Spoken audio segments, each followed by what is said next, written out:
senior walk that's happening today. Happening on Friday. In the last game of the Dome, we're going to have a senior walk when after the game, win or lose, the football team will go back inside for about 0 to 5 minutes, and then the seniors will come back out for their last walk around the Dome. And I really want this to be something where if the fans want to hang around and maybe share a memory with a senior or just be able to stand there and give them some applause for the type of career that they had, I think that would be really, really welcomed. I think it's something that we really would like to start here, and I think it's something that could be really, really special for the seniors, because playing in the Dome is not like a normal home venue, and I think the young men really do appreciate it.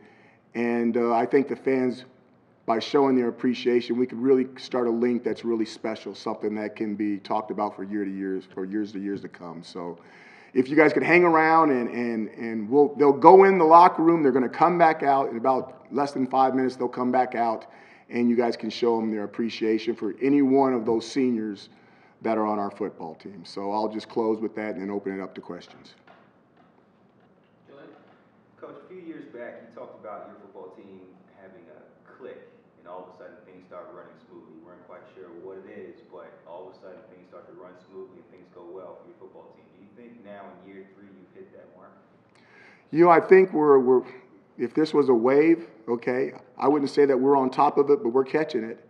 And they're starting to get it. They really do. I think the really cool thing is when, and Julia, and you'll appreciate this, the seniors really have like 2 systems in them. They got 2 head coaches in them, 2 or 3 offensive line coaches, some of them 3 offensive coordinators. They've got a lot of stuff in them.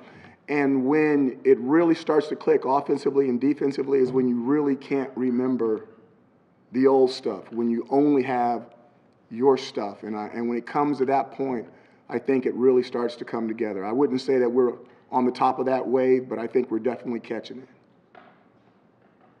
I'm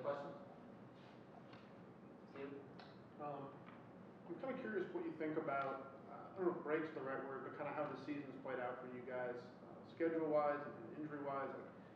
How much of that do you think has to do with where you are, maybe how it's coincided with some of the more controllable things?